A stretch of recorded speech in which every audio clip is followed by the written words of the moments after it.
Yeah, I have to show off a tool that I made. Check this out. That's my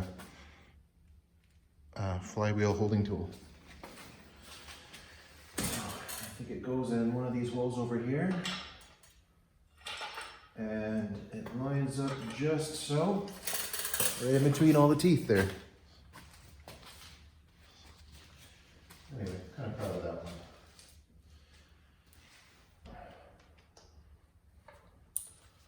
I think it's all ready. Yeah, it's getting there. Good and snug. Except for that one. Got some knuckle protection here.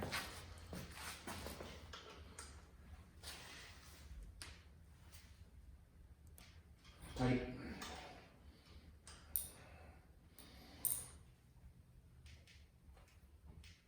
Tight. Next is the clutch and pressure plate. So I've got this pre-lubed in the center, and I slid it up and down the input shaft a couple times. I've got the installation tool to line it up with whatever bushing, pilot bushing that's over there. So let's put that through. Okay, and this must be the right way because it's this other side has a lot of junk sticking out which would hit that. So that must fit in there. There's only one way to go. So the old clutch is going back in. Oh, don't think I need that folding tool anymore. It's in there tight. There we go. Catches on at least 2 teeth. I think that's better than as good or better than the Volkswagen tool. Now, let's see, is it the right way?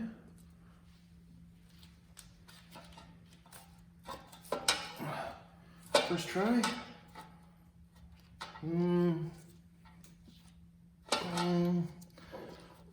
It doesn't quite feel right, and I don't feel like I'm low enough to really see what's going on. Okay, there's only 3 positions it can go in, so let's try the next one. Nope. You ever notice that you find the thing you're looking for in the last place that you look?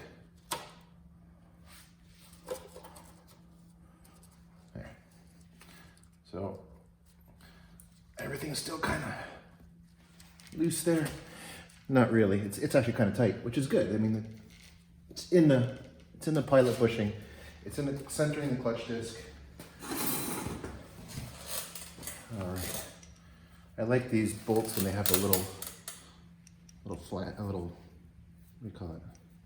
Flange on them, so you can push on them with the tools. Whatever you call it. I would like to be lower or have this higher to see the bottom, but I think we'll be okay.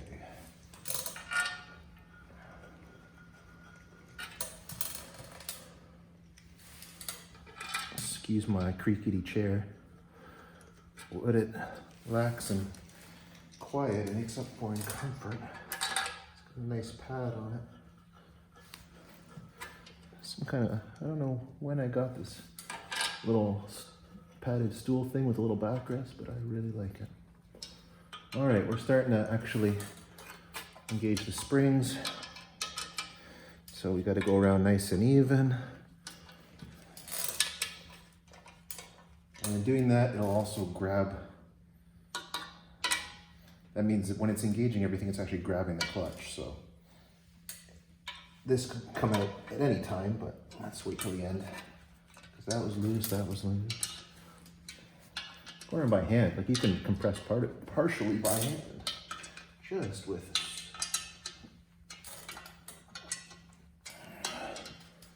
Okay, let's grab a tool and maybe throw you into time lapse.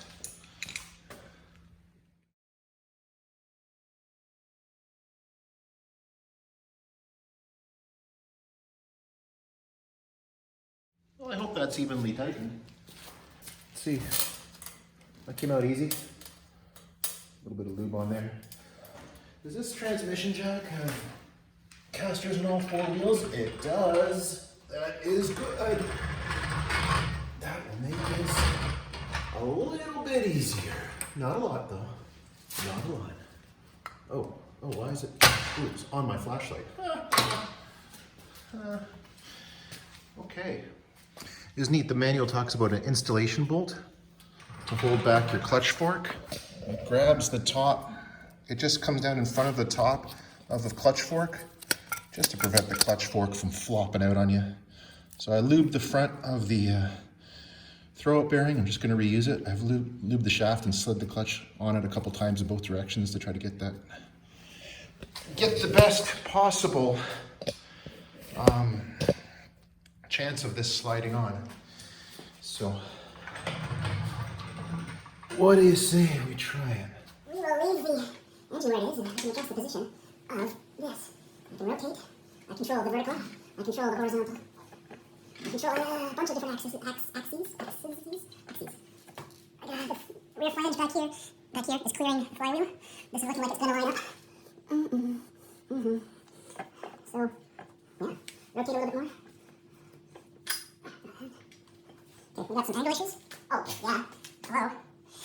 I'll show you what I'm seeing. One of these two. Let's tilt this back. There we go. The gap was too big at the bottom, too small at the top. I can also tilt the engine. The readings are on. It's looking better. It's looking a lot better. It wants to be together. Now something's just a little too high. Oh, the gap is ever so slightly bigger at the top than at the bottom. I wonder if I just pump the transmission up half a pump, and then tilt it forward half a tilt, and then just get a little closer. Tilt it forward. I know you want to. I don't know how I ever did this. Tilt it back. How I ever did this with being under it and being in the car. But in theory, these two are meant for each other. Do that.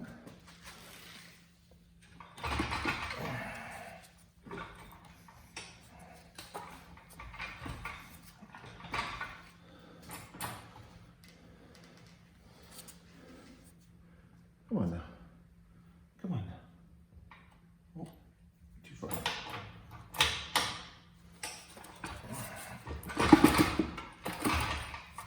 That's it. We're in. We are in.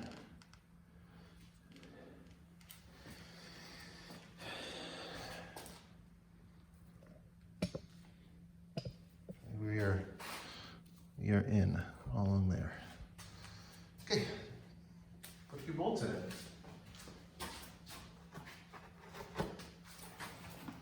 Put the top bolts in first.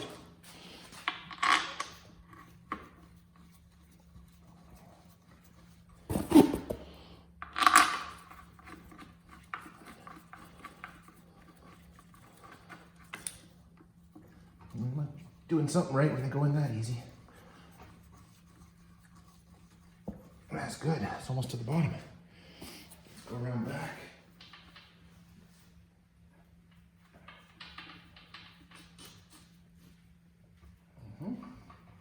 Yep, that's looking good. That is looking good. This one below the starter.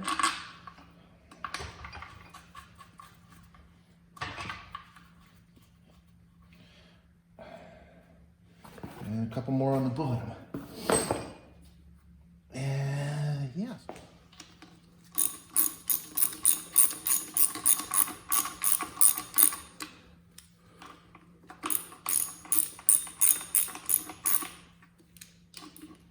Okay, yeah. Just finger tight, I believe.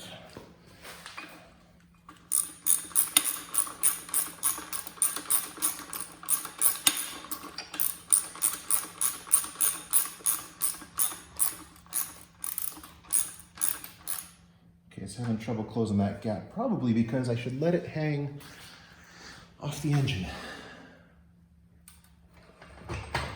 Oh, hello. We're heavier now. Okay.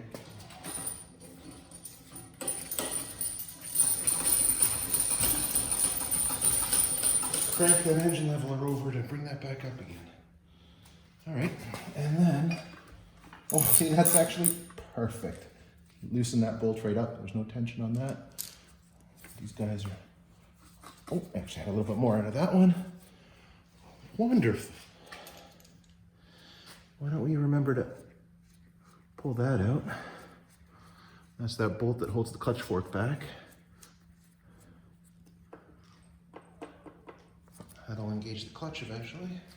Slave cylinder goes through that hole. Yeah, to take some straps off and do that in time lapse too.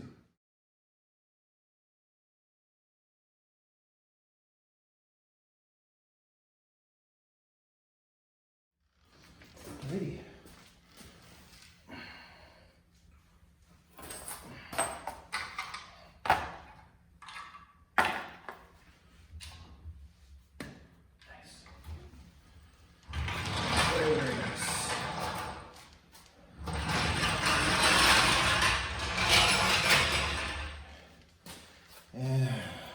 Alrighty then. So there was some fluid on the transmission jack, which probably when I was doing those seals, which reminds me that I need to check the fluid in the transmission. Let's do that now. Just gonna drain it and refill it. I mean, it's been 250,000 kilometers, so why not? Here's our special tool for, what's this, 17 millimeter. So it's 17 millimeters happens to be the lug bolt size. So I put a couple nuts on there that I had, and that will unscrew the drain and fill plugs.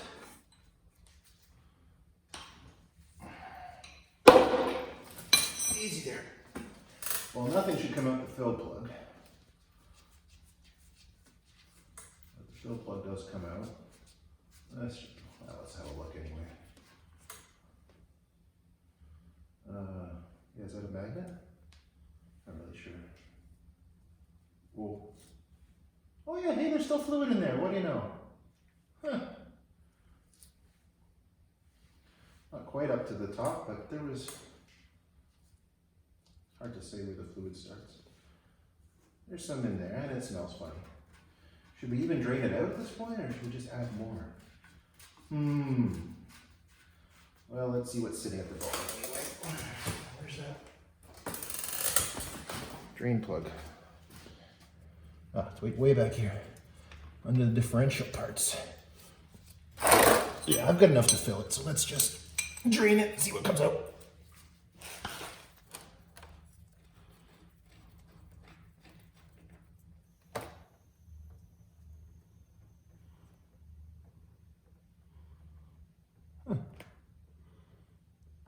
It's dark. I don't smell anything. Or sorry, I don't see anything. I do smell something, but I don't see anything, I don't think.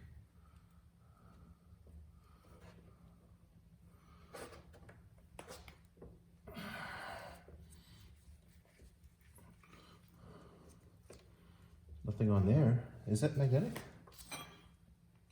No. It's not magnetic though. No, it's just bubbles. Foamy bubbles.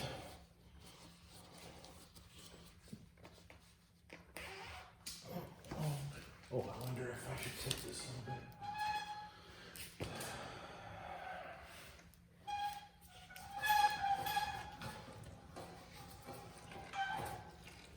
Is it improving the flow at all?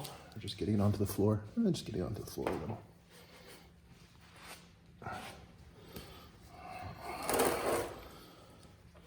So I just see darkness and bubbles.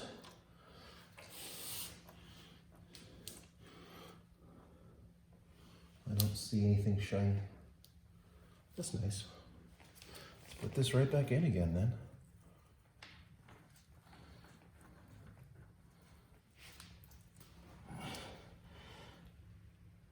Well, I guess that's all there is to it, so.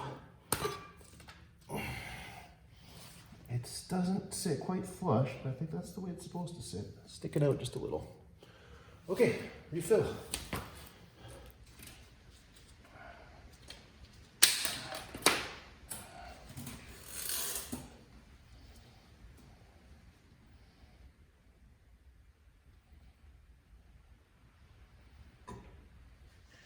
Okay, I finished filling that up. It took most of, well, yeah, just about all of these two. 946 milliliters, almost 2 liters. I could probably save this.